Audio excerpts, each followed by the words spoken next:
Amén. Dios les bendiga, hermanos. Es un privilegio poder entrar a la intimidad de su hogar. Gracias a los hermanos que siempre están pendientes y que todas las tardes eh, pues se toman el tiempo para poder de alguna manera darle un espacio a la palabra que sale de la boca de Dios, a la palabra inspirada, a la palabra que tiene propósitos bien hermosos. Yo creo que nunca me voy a cansar de repetir que la palabra enseña la verdad, nos ayuda a detectar por la verdad los errores, nos ayuda no solo a detectar el error, sino a corregirlo. Y cuando corregimos los errores, o sea, las conductas que sabemos no le agradan a Dios, andamos delante de Él en una vida justa. Y siendo la palabra inspirada por Dios, el propósito es que como una espada de doble filo penetre a todos los interiores de los seres humanos. Es tan poderosa la palabra. Y esto tiene una implicación hasta en el ámbito de la parapsicología y de la psicología. Separa el alma del espíritu, o sea, separa toda aquella carga generacional de orden psíquico. Oiga lo que dije, toda aquella carga generacional de orden psíquico y todo lo que se adquirió por la relación humana que todos tenemos desde que nacemos. Cuando el Espíritu aparece en nosotros, el Espíritu que Dios vivifica, cuando reconocemos a Cristo Jesús, ese Espíritu que Dios vivifica en nosotros nos lleva, ya todos lo sabemos, a la posibilidad, se abre la puerta para poder llegar a ser hijos de Dios. Separa el alma y el alma y el Espíritu. Entra a los tuétanos, entra a las áreas donde se reproduce el ser humano en su orden físico, donde el hombre reproduce su capacidad de desintoxicación a través de la sangre. O sea, la palabra es poderosa. Y siempre que nos reunimos así, como estamos reunidos ahorita, y los textos bíblicos fluyen a través de estos medios virtuales y entra a los oídos de los que están diseñados y escogidos por Dios con propósito, esta palabra que sale de la Escritura a través de los ministros, ya sea ministros primarios o ministros delegados por un ministro primario, tiene un efecto a todas luces de poder y de autoridad. Porque cuando Cristo Jesús resucita, entonces sujeta toda acción de la tiniebla que un día entró por el gesto de desobediencia. Después de la instrucción que se le dio a Adán y Eva, ellos desobedecieron y esto abrió una puerta para que entrara todo tipo de contaminación, primordialmente de desobedecer la instrucción. Pero cuando recibimos a Cristo, empieza el proceso de instrucción para que el hombre de Dios sea preparado para toda buena obra que el Señor preparó de antemano para todos los que somos hechuras de sus manos para reproducir las buenas obras. Y aparte de eso, para reproducir la semejanza de Cristo Jesús. Romanos 8, 29 y 30, para reproducir la semejanza de Cristo Jesús. En otras palabras, para usar términos modernos, somos clones espirituales de el Mesías. Por eso nuestra situación, hemos dicho, ¿verdad? Nuestra situación es terrena, pero nuestra posición es eterna, es divina, o sea, estamos en la presencia misma de Dios.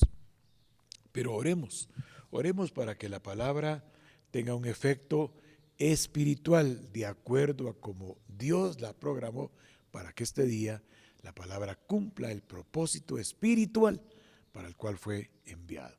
Si el propósito espiritual se cumple, el alma se va a sujetar, porque el alma cree, el alma se empieza a oír en el alma, se empieza a creer en el alma, y cuando el alma está convicta, se pasa al nivel de discípulo. O sea, el discípulo le gusta ser sustentado por las verdades que salen de la boca de Dios, que salen de la Escritura. Y cuando el discípulo entiende que esas palabras lo fortalecen, le resuelven problemas, le ordenan sentimientos, le ordenan pensamientos y le desenraizan pasiones, entonces se hace uno siervo de Dios, o sea, depende absolutamente de Él. Y esto es el texto: amístate con Dios y todo te saldrá bien. Entonces la aflicción empieza a ser erradicada y entonces empezamos a actuar de acuerdo a la genética divina que hay en nosotros por haber sido engendrados, y comenzamos a agradar a Dios hasta con nuestros pensamientos. Oremos. Padre, en el nombre de Cristo Jesús, te pedimos perdón, Señor. Vamos delante del Padre, movidos por el Espíritu Santo, a través de la puerta que Cristo Jesús abrió para nosotros. Estamos justificados delante de ti, Padre. Somos, Señor, tu cuerpo místico, y tú te quedaste a la diestra, Padre. Dejaste a la diestra a tu Hijo Jesucristo para poder pedir perdón de todos nuestros pecados y mantenernos continuamente reconciliados con Dios, para que la palabra cumpla el propósito para el cual Dios la envía.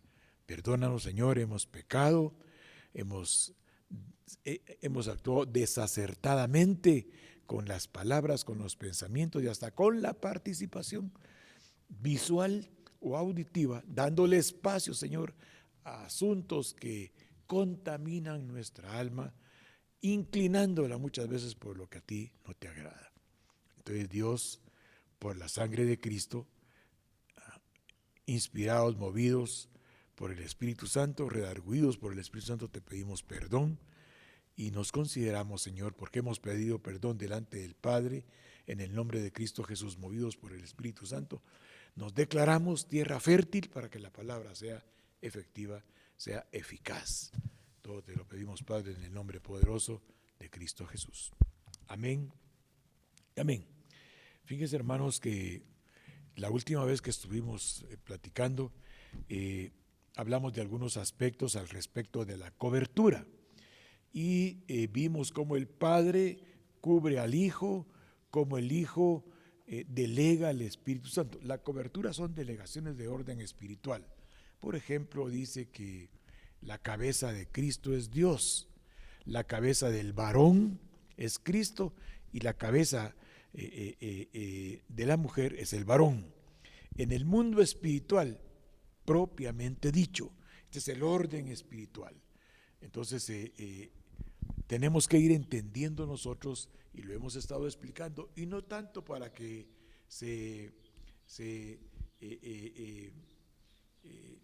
le dé más importancia al ministro de la que Dios le da, no, pero sí tenemos que entender que la palabra que sale de los ministros primarios es palabra que es inspirada y sale de la boca de Dios, a no ser que el ministro primario delegue a alguien con un tema previamente estipulado, con el propósito de que el Señor respalde el tema.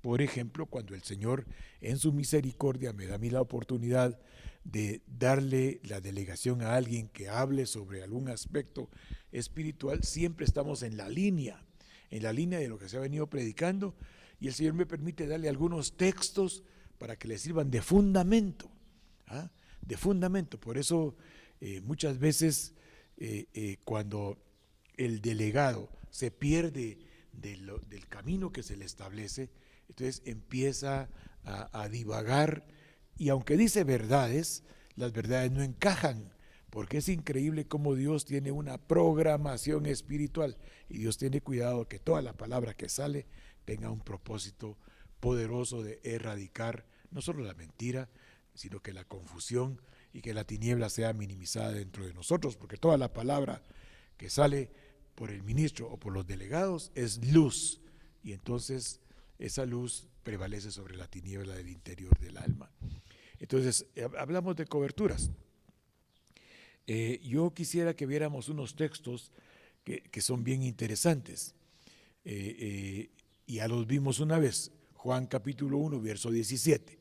Y dijimos que la ley viene por medio de Moisés, y que la misericordia y la verdad, todas las versiones dicen la gracia y la verdad, pero la gracia es una influencia divina y la misericordia es la apropiación por delegación de Dios de la misericordia. O sea, la misericordia es Dios en una expresión espiritual en nosotros, por supuesto que esta expresión espiritual de la misericordia es la palabra misma.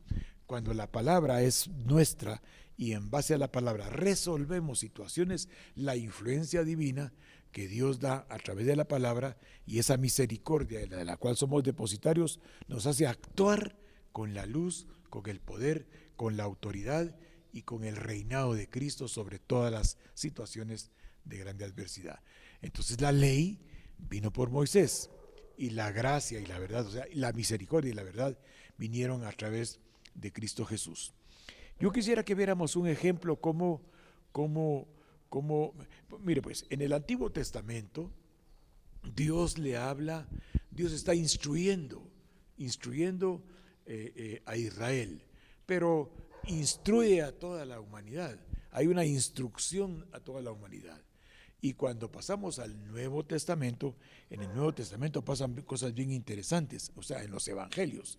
El Antiguo Testamento es una preparación para lo que vendrá. En cambio, cuando vamos a los evangelios, es una manifestación de Cristo. Toda la programación espiritual, todos los lugares donde aparece y se anuncia y se profetiza el Mesías, en los evangelios lo que aparece es una manifestación de Cristo. Primero su encarnación, su participación activa como un ser que se identifica como hijo de Dios, pero que es guiado, orientado, respaldado en todo tiempo por el Espíritu Santo. Esta manifestación de Cristo lleva al Espíritu Santo como un, permítame usar la palabra, como un actor definitorio. O sea, para poder el Espíritu Santo terminar de capacitar a Jesús hombre, lo lleva al desierto. Se recuerda el capítulo 4 de Lucas y el capítulo 4 de Mateo. Lo lleva para ser tentado en las tres grandes debilidades del alma. ¿Ah? El deseo de poder, el deseo de ser reconocido, el deseo de desafiar, en este caso a Dios, pero muchas veces los seres humanos somos desafiantes ante las diferentes situaciones que se dan. Esa capacidad desafiante, por ejemplo, que estamos viviendo hoy, tenemos nuevamente una álgida situación con el nuevo coronavirus y se ha incrementado porque los seres humanos empezamos a desafiar al virus exponiéndonos, creyendo que no tanto que ya tengamos el control del virus, pero es parte del alma el desafío. Desafiar es parte de la carga emocional, almática que llevamos dentro. Pero regresemos a lo que estamos hablando. Entonces, cuando el alma desafía, cuando el alma se confronta, cuando el alma se enfrenta, cuando el alma se ensoberbece, cuando el alma se torna autosuficiente, entonces la palabra es la que tiene que comenzar a ir paulatinamente mostrándole la verdad para que entienda que está en una actitud errada. Veamos lo que está en el capítulo 8 del Evangelio de Juan. Mire pues, aquí hay una mujer sorprendida en un acto sexual ilícito, llamado adulterio. Entonces, ¿por qué lo vamos a ver? Porque yo quiero que entendamos que todos los que hemos recibido a Cristo como Señor y Salvador, tenemos un reconocimiento de Dios. Por ejemplo, nuestros nombres están escritos en el libro de la vida. Por eso dice en Apocalipsis 20:15 que el que no fue hallado inscrito en el libro de la vida es desechado, es descartado. Entonces, por eso es importante. Cuando Jesús aparece, Él se manifiesta. El antiguo pacto había hecho una preparación de una manifestación que se hizo. Jesús aparece sobre la tierra, se manifiesta Jesús sobre la tierra y luego aparece el libro de Hechos. En el libro de Hechos, hay una expansión, hay una propagación, hay una penetración del nuevo, o sea, se establece un nuevo orden espiritual, para emplear palabras que están actualmente en el argot popular. Cuando Cristo Jesús aparece en la tierra y se manifiesta, acto seguido, el Espíritu Santo, por delegación de Cristo, lo que hace es, en Hechos de los Apóstoles, es propagar el Evangelio. que se extiende el Evangelio.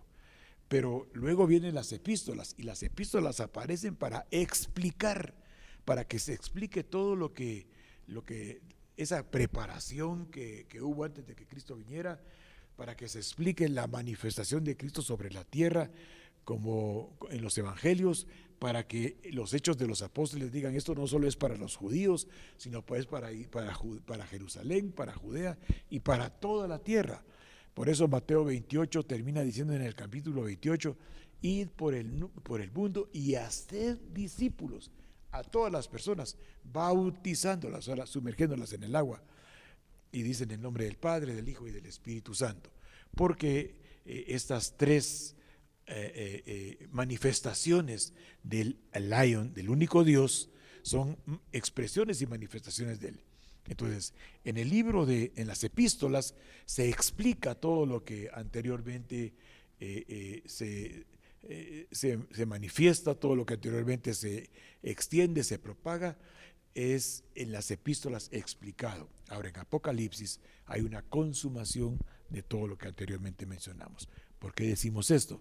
Porque Jesús aquí hace un resumen del antiguo pacto, del nuevo pacto y de los beneficios de pertenecer al nuevo pacto. Esta mujer ha sido hallada en adulterio. O sea, la ley de Moisés, leámoslo para que usted se entere. Capítulo 8, verso 1 de Juan. Y Jesús se fue al monte de los olivos y por la mañana volvió al templo. Y todo el pueblo vino a él y sentado él les enseñaba. Entonces los escribas y los fariseos le trajeron una mujer sorprendida en adulterio, poniéndola delante de él. Y le dijeron: Maestro, esta mujer ha sido sorprendida en el acto mismo del adulterio.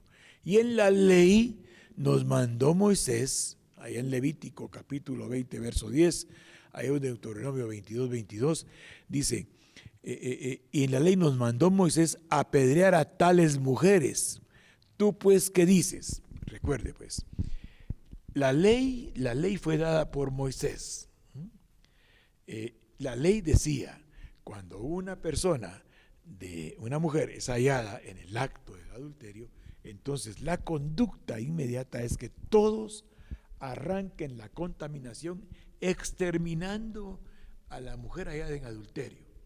Y sigue diciendo: en la ley nos mandó Moisés a apedrear a tales mujeres.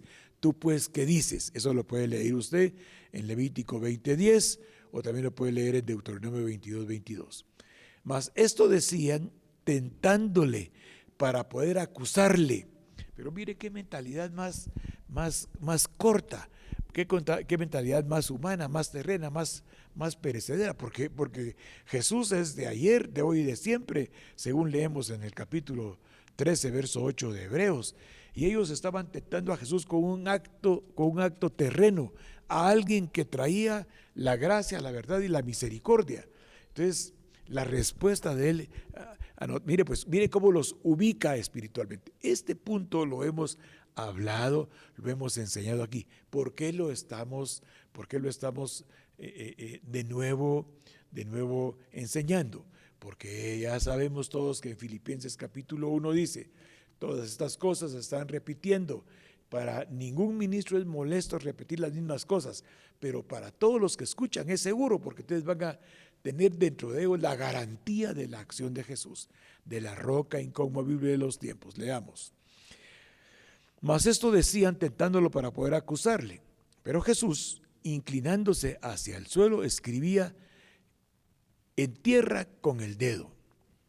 Y como insistieron en preguntarle, se enderezó y les dijo: el que de ustedes esté sin pecado, sea el primero en arrojar la piedra contra ella.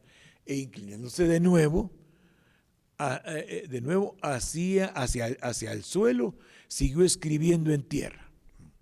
O sea, es importante que veamos lo que escribía en tierra. Lo hemos dicho, está en el capítulo 17, verso 13 de Jeremías. Porque estos llegaron a tentarle. Entonces, la condición de ellos no era una condición con el propósito de instruir, no era una acción con el propósito de comprender y entender cuál era realmente la función de él. Es increíble cómo todo el antiguo pacto habla de Jesús, Todo el antiguo pacto habla de Jesús. Hay unos versos que yo me encontré en el 32:15 de Deuteronomio. Lo vamos a ver después, pero yo quisiera que sigamos aquí mejor, si no nos vamos a ir por otro lado. Mas esto decían tentándolo para poder acusarle. Jesús escribía en el suelo. Le volvieron a decir, bueno, ¿qué hacemos? Él le dijo, bueno, el que no tenga el pecado que ella tiene, de esa inmoralidad, pues ejecute, tire la primera piedra. Y se volvió a inclinar. Y en el capítulo 17, verso 13 de Jeremías, mire cómo dice: Señor, dice, tú eres la esperanza de Israel. Todo el que te abandona quedará avergonzado. Todo el que se aleja de ti desaparecerá como un nombre escrito en el polvo, por abandonarte a ti, manantial de agua fresca. Mire pues, pareciera que Jesús estaba escribiendo en el suelo. Puede ser que estaba diciendo, recordando al profeta Jeremías, que estaba diciendo que todo el que abandonara las conductas de justicia que venían de parte de Dios, ¿el propósito cuál era? ¿Ah? De abandonar la justicia que venía de parte de Dios, acusar, señalar, menoscabar y hacer quedar a alguien mal. Entonces, no olvidemos esto. Jesús estaba escribiendo en la tierra y estaba escribiendo ahí al respecto de que todo el que abandona, todo el que deja, mire, solo quiero enseñarle algo interesante. Como estamos aprendiendo, ¿verdad? La idea de aprender es que dice, oh Yahweh, esperanza de Israel, todos los que te dejan serán avergonzados. La palabra avergonzados es la palabra bush. Esa palabra quiere decir palidecer. Esa palabra quiere decir estar confundido. Esa palabra quiere decir tener un corazón vengativo. Y todos los que te dejan, dice, es la palabra asab, quiere decir todos los que se apartan del camino. Mire qué interesante. Estos que llegaron delante de él con el propósito de, sí, probablemente la mujer había sido hallada en adulterio. Eso no se discute. Lo que se discute es que teniendo ellos la ley, no actuaban con justicia, sino que agregaban a la ley las bajezas interiores de un alma vengativa, de un alma señaladora, de un alma acusativa, de un alma murmuradora, de un alma sin misericordia, de un alma que a toda luz, o sea, que conocía la letra, la mentalidad era ejecutar a alguien a la luz de la palabra. Es cierto, la mujer fue hallada en adulterio, pero el corazón los llevaba con el propósito de tentar a Jesús, y expusieron la vida de una mujer y se encontraron ante alguien que venía a establecer una nueva actitud, una nueva conducta. Quiero que vayamos a Romanos capítulo 10 para que entendamos qué era lo que los movía a ellos. Romanos capítulo 10.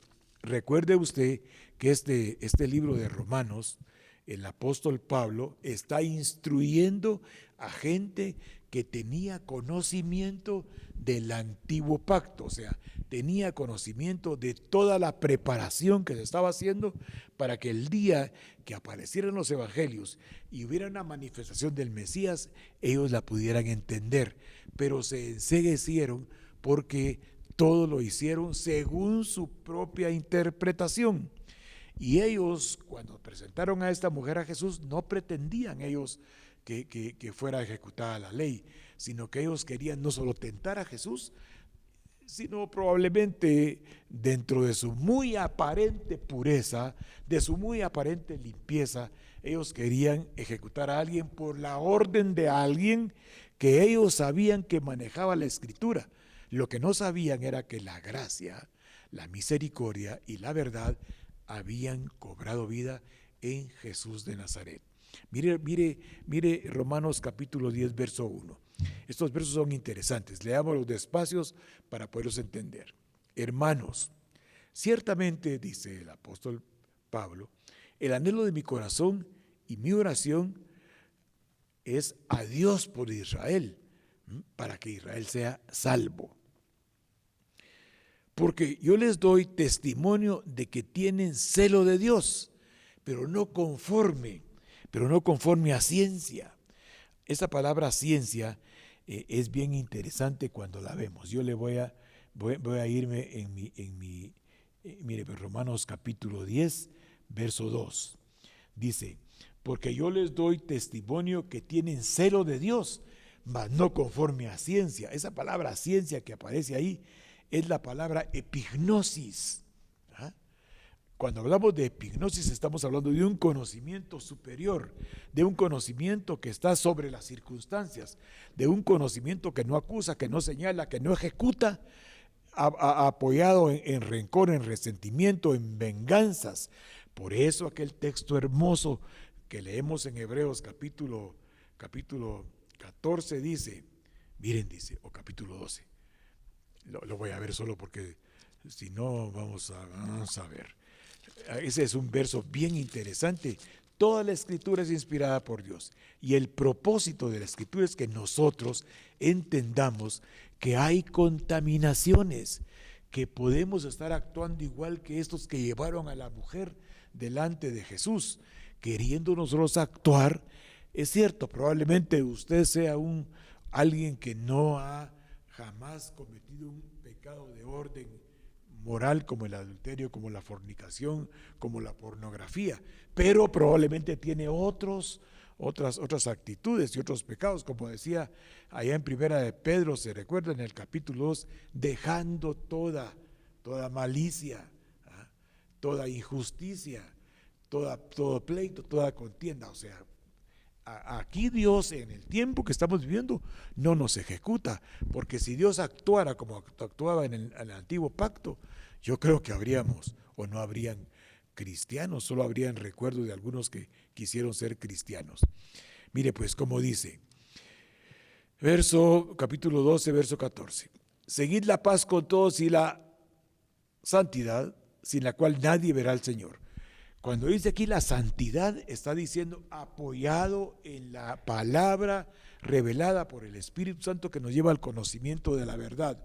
Toda persona que ha reconocido a Cristo como Señor y Salvador no señala, no ejecuta, no alberga dentro de él odio, rencor, resentimiento. No puede, porque dice claramente, seguir la paz con todos, o sea, con todos, y la dependencia de vivir a la luz de la Escritura, porque si no vivimos dependiendo totalmente de la Escritura, que entra a los tuétanos, que separa el alma y el espíritu, que entra a los lugares más recónditos del ser humano, si esta palabra no está operando en nosotros, entonces estamos actuando nosotros con contienda, con pleito, con división, con señalamiento, con acusación, sintiéndonos nosotros que estamos en una condición desde la cual nosotros podemos, por nuestra limpieza, inclusive señalar conductas de alguien. Mire lo que está diciendo: seguid la paz con todos y la santidad, sin la cual nadie verá al Señor.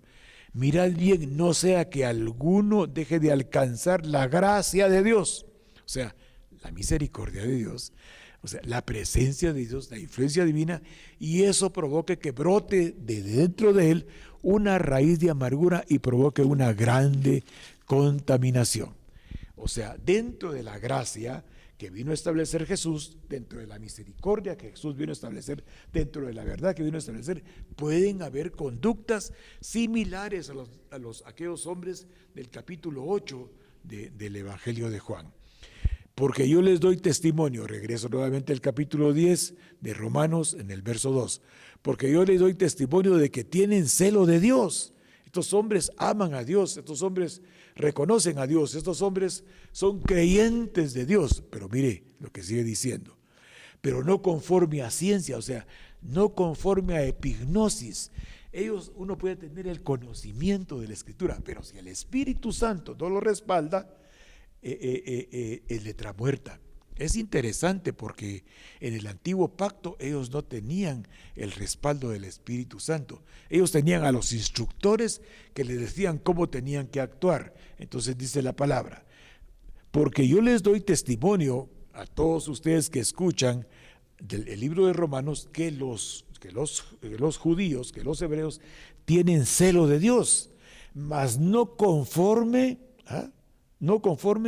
a epignosis, o sea, no tienen un pleno discernimiento de las circunstancias, no están sobre las circunstancias, sino que se involucran y se dejan manejar por las circunstancias. Entonces, ellos, dijo el apóstol Pablo, tienen un celo de Dios digno de ser reconocido, pero no lo tienen conforme a epignosis, o sea, no viene de arriba el respaldo, sino que manejan esto con su mente natural. Seguimos leyendo. Porque ignorando, dice el verso 3, porque ignorando la justicia de Dios y procurando establecer la suya propia, oiga usted qué interesante, ellos no hacen la justicia de Dios en la misericordia, ¿ah? Se le hace justicia a Dios actuando como Dios establece. Si dice, buscad la paz con todos y la santidad, sin la cual nadie verá al Señor, hay que tener cuidado, no vaya a ser que por actuar en mi propia justicia, resulte que no es mi propia justicia, sino que es una raíz de amargura encaminada a alguien que nos hirió, que algún problema. Los seres humanos somos quisquillosos, tenemos unos 3, 4 máster en quisquillamiento, en quisquillosura.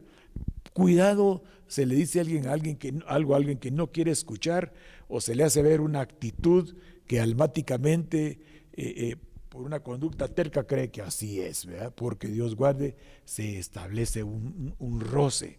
Esa es la raíz de amargura. Dejémonos que la palabra nos instruya, porque ignorando la justicia, aquellos que tienen celo de Dios, aquellos que conocen la palabra, pero que no lo hacen conforme a la guianza espiritual, sino conforme a la carga de su alma. Por eso aquellos en el capítulo 8 de Juan, es cierto, encontraron a esa muchacha en adulterio, pero no los llevó el solucionar la vida espiritual de ella, sino que lo que los llevó fue tentar a aquel hombre que ellos sabían que tenía características, como dijo Nicodemo en el capítulo 3 de Juan. Nosotros sabemos y entendemos que únicamente el que tiene, que viene de Dios puede tener las cosas que tú tienes. Ellos también lo entendían, pero esa verdad que ellos entendían no los movía a epignosis, o sea, no los movía a actuar conforme a Dios le agrada, sino que ellos su alma, y así actuaban todo el tiempo. Sigo leyendo. Porque ignorando la justicia de Dios y procurando establecer la justicia suya propia de ustedes, ¿ah?, no se sujetan a la justicia de Dios. ¿Por qué? ¿Por qué salió esto? Porque nosotros tenemos que entender que en el mundo espiritual Dios tiene un respaldo absoluto, total y completo. Entonces ellos tenían ciencia, tenían conocimiento, pero tenían un grave problema. Ellos no habían nacido del agua y del espíritu. Esto es bien interesante. Porque nosotros estamos en otra condición. O sea, nosotros, recuerde que ellos descartaron a Dios, y el haber descartado a Dios tiene puntos bien interesantes. Yo le decía a usted el domingo, si no estoy mal, o el lunes, veamos el 32:15 de Deuteronomio. Miren pues, hermanos, la idea que nosotros vayamos a ver textos bíblicos del Antiguo Pacto es que en la preparación, cuando se nos estaba anunciando que los evangelios harían la manifestación del Señor, cuando leemos el Antiguo Pacto nos damos cuenta que cometemos menos errores cuando dejamos que nos ilustre el Antiguo Pacto. Si no, nosotros desdecimos del capítulo 8, verso 6, porque dice que cuando nosotros en la gracia y en la misericordia encontramos que alguien ha cometido alguna falta, los espirituales, estos espirituales son los que epignosis actúan conforme a la unción que el Espíritu Santo les da, que no acusa, que no señala, porque ninguna acusación. No se le olvide esto. Usted que tiene el privilegio, perdóneme un momentito, usted que tiene el privilegio de no cometer errores, usted que siente que no comete pecados, ¿verdad? Que usted, es cierto, de repente se enoja, pero que usted realmente, ¿verdad?, no se le puede catalogar como alguien pecador, como el pastor que está hablando, ¿verdad? Es decir, que yo no sé por qué, dónde estarán mis pecados, qué haré mal delante de Dios. Mira, hay gente bien interesante cómo se mueve así. Tenemos que entender que nosotros, los espirituales, dice, ustedes los espirituales, cuando encuentran que alguien ha fallado en algo, ¿ah?, con espíritu de mansedumbre, si desde el capítulo 8 hubieran tenido Espíritu Santo y le llevan a Jesús, Señor, tenemos un gran problema, porque fíjate que nosotros tenemos la ley de Moisés como instructivo, pero no nos animamos a ejecutar la ley, porque nosotros mismos en algún momento dado hemos estado en la condición de esta, o no hemos estado en la condición de esta, pero seguramente podemos ser tentados en lo mismo. No, no digamos así. Así tenemos que actuar cuando los espirituales, o sea, los que se apoyan en la palabra, los que se apoyan en la revelación, los que conocen la verdad y entienden que la misericordia, la gracia y la verdad las vino a establecer Jesucristo. De tal manera, escuche lo que dice 8.1 de Romanos: ninguna acusación, ningún señalamiento hay de parte de Dios para los que están en Cristo Jesús. ¿Ah? Esto es aquellos que aman a Dios. Esto es aquellos que han sido escogidos por Dios para hacer la obra de Dios. La obra de Dios, desde el punto de vista espiritual, de epignosis, con la ayuda del Espíritu Santo, solo se hace por el conocimiento de la palabra. Vea el verso 4 del capítulo 10 de Romanos. Porque el fin de la ley, o sea, no que termine, o sea, la finalidad de la ley, el propósito de la ley, allá cuando nos estuvieron instruyendo en el antiguo, todo el antiguo pacto es instructivo. ¿Ah? Todo el antiguo pacto es instructivo. El problema es que ellos desecharon al Señor. Mire hasta dónde les afectó. Veamos Deuteronomio capítulo 32, verso 15. Ya vamos a ir terminando. Mire lo que dice el 32, 15. Engordó Jeshurum, esto es Israel. Engordó Jeshurum y tiró coces. Engordaste, engrosástete, dice. Cubrístete y dejó al Dios que le hizo y menospreció la roca de su salud. Mire, yo quiero volvérselo a leer. Y engrosó Jeshurum. Qué interesante, ¿verdad? Porque este capítulo 32 de Deuteronomio está haciendo un resumen. Acuérdense que Deuteronomio hace un resumen de todo Génesis, Éxodo, Levítico y Números. Entonces, en Deuteronomio, mire, después de las experiencias que habían tenido, mire lo que Dios le dice. Engrosó Jeshurum y tiró coces. Engordástete, le dice.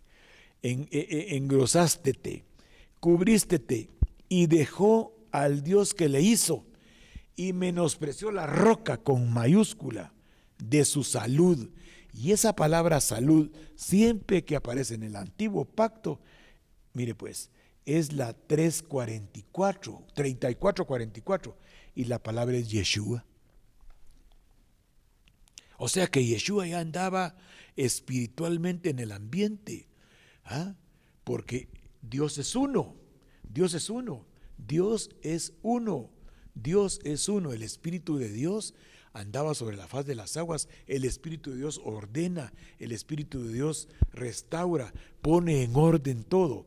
Entonces, cuando dice, dejó al Dios que le hizo y menospreció la roca de su salud, y esta palabra salud es la palabra Yeshua. Entonces dejaron a Dios, fuentes de aguas vivas, y se hicieron cisternas rotas que no sostienen el agua. Solo le voy a leer ese mismo verso del 32:15 en la versión Kadosh. Pero Yeshurum, o sea, Israel, comió y se llenó. Te volviste gordo, te volviste ancho, te volviste grosero, dice. Él abandonó a Elohim, su Salvador, y además de eso, despreció la roca de su salvación. Fíjese, hermano, que para más dan. Acuérdese que anoche platicábamos que con mi esposa, que Dan, ¿verdad? Que Dan no aparece ni en el capítulo 7 de Apocalipsis, ni aparece en el capítulo en Primera de Crónicas. O sea, ellos no tienen herencia porque ellos eran como una serpiente junto al camino. ¿Y sabe qué dice Dan en el último verso? Creo que es el 49:18 de Génesis. Dice, bueno, dice, yo ya me hice idólatra, pero voy a esperar en Jesurum. Lo vamos a ver. Lo vamos a ver porque ya terminamos prácticamente, ¿verdad? Y lanzamos una serie de información que espero usted entienda. Vamos a ver, Dan, aquí está Dan. Mire, pues, como dice, voy a ponerlo en la Spanish RB. Dice, será Dan serpiente junto al camino, estará junto a la senda, morderá los talones de los caballos y hace caer por detrás al cabalgar de ellos. Pero dice ahí, tu salud, o sea, Yeshua, o sea, tu salud esperaré, oh Yahweh. Está diciendo, porque acuérdense que Dan no aparece ni en el capítulo 7 de Apocalipsis, ni en Primera de Crónicas. Ellos no tienen tierra, porque él, según dicen algunos estudiosos, de él saldrá el anticristo. Así dicen, ¿verdad? Aquí hasta que no sea así, pues no vamos a poder confirmarlo. Pero va a ser Dan una serpiente junto al camino para herir, para lastimar, para ser grosero. Él sabe cuál es su delegación. Y todo esto surgió allá del capítulo 18 de Jueces. Ahí lo puede leer usted. Ahí fue donde Dan hizo gala de toda su idolatría. Pero en el capítulo 49, 17, se le identifica como una serpiente. Pero ¿sabe qué es lo que hace Dan? Mire, dice Dan, yo voy a esperar en Yeshua. Yo voy a esperar, Señor Yahweh, yo voy a esperar en Yeshua. O sea que Dan se acoge a la misericordia, a la verdad que vendrían. Todo el tiempo de preparación habló de Yeshua como la alternativa que vendría para provocar grandes sanidades. Hermanos amados, ya se me fue el tiempo. El domingo, si Dios permite, vamos a continuar. Hoy puse yo unos versos en el chat para comenzar a dar una orientación de lo que el domingo vamos a abordar. Recuerde, ténganlo en la mente, no porque sea yo, pero todo el que se congrega y ha reconocido la cobertura de Monte Gerizim, la cobertura del Ministerio de Benecer, y se viene a sentar aquí es donde va a crecer espiritualmente, porque aquí se le van a dar elementos espirituales para que su hombre interior, su nueva criatura, crezca espiritualmente. Hermanos, estamos en el tiempo de la gracia, en el tiempo de la verdad, en el tiempo del ejercicio de la misericordia. Cuidémonos nosotros de no pertenecer a aquellos que creen que su conducta ha sido tan agradable delante de Dios que les da algún derecho para juzgar, porque entonces contradicen la palabra. Ninguna acusación, ningún señalamiento hay para los que estamos en Cristo Jesús. Entonces aquellos que conforme a su propósito son llamados, entonces aquellos que aman a Dios. Amén. Que Dios de su misericordia sature cada hogar habitacional y sature cada casa, cada morada del Espíritu Santo, que es el cristiano individual. Cada quien que ha recibido a Cristo como Señor y Salvador es morada, templo y habitación del Espíritu Santo. Suplíquele a Él que le revele la palabra, que le evidencie la palabra, que la manifieste la palabra, y cuando alcancemos en algún texto y alguna actitud, porque cada texto son actitudes humanas, cada texto son conductas humanas. Cuando Dios le da a uno el privilegio de entender algo de esto, se llena uno primeramente de misericordia, o dicho en otra manera, entiende los errores de otro, entiende las conductas desatinadas. Cuando usted lo entiende para que con espíritu de mansedumbre, y si le preguntan, trate de orientar a las personas para que sepan que el Señor no los acusa, no los señala, no los ejecuta, pero que tarde o temprano daremos cuenta de todo lo que hicimos en el cuerpo. Que Dios le bendiga, que su casa de habitación sea llena de Espíritu Santo, que su morada y su templo, que es usted individualmente, del Espíritu Santo de Dios, reciba la revelación de la palabra para que ninguna raíz de amargura contamine su alma y el alma de aquellos que lo escuchan y lo ven. Que tenga feliz noche. Nos vemos el domingo en el nombre de Cristo Jesús. Estamos invitados para la semana entrante participar en el retiro que Ebenezer va a tener virtualmente, porque las reuniones presenciales están un poquito más controladas, porque se ha expandido nuevamente este microbio, este virus, que reprendemos, que rechazamos, que atamos, que sujetamos y lo echamos fuera y nos declaramos sanos en el nombre de Cristo Jesús, porque Dios es nuestro sanador y Él acampa alrededor de nosotros y nos defiende, y tenemos la sangre de Cristo, y el devorador y el destructor y el ángel de la muerte no entrarán en nuestras casas habitacionales ni en nuestras casas personales. Que Dios le guarde y le bendiga con prosperidad, con salud, con paz, con paciencia, con benignidad, con bondad y ante todo con dominio propio y mansedumbre. Amén y amén.